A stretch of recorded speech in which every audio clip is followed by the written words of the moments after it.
play is quite interesting because very small children don't really play together with each other. They tend to play side by side. It's actually called parallel play by psychologists. And it's only once they get to about 3 that you'll find them playing cooperatively, sharing and playing games together. You can encourage it if you take them to places where they get a chance to socialise and mix with other children.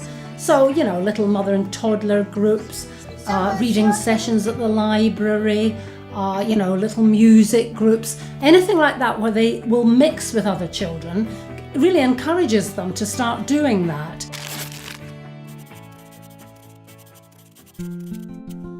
Don't worry too much if your toddler is one that isn't happily playing with other children. Sometimes playing alone is an ideal way to learn about things. They might be in a little toy kitchen making the tea or, baking a cake. And doing that, they won't necessarily play with another child, but there's nothing wrong with that. That's a useful playing opportunity too.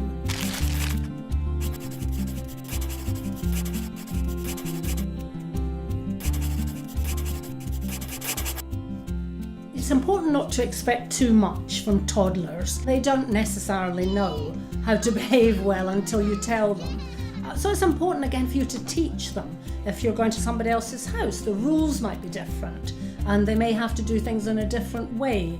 So that's part of your job as a parent, is teaching them those social rules. But it all takes quite a long time, and toddlers are not going to get it right all the time. I taught my child to share through just when we're with friends and things with other kids, and when she's at nursery, that she has to share her toys and understand that she can't just keep everything. She has to share.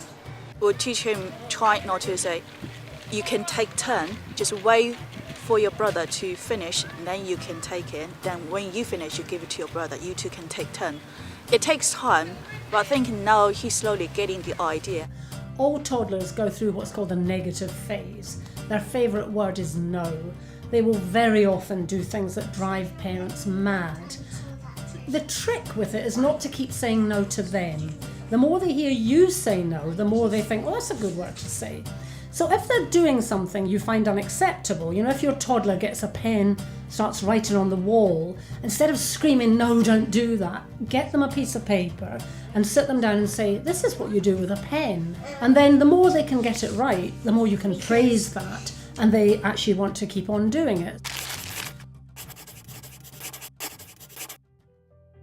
The really important things for the parent of a toddler to remember are about accepting and recognising their feelings, showing empathy for them. Also about being a positive role model yourself so they copy the way you behave. And about encouraging and teaching about sharing and playing cooperatively and giving them lots of opportunities to go out socially and learn how to do those things.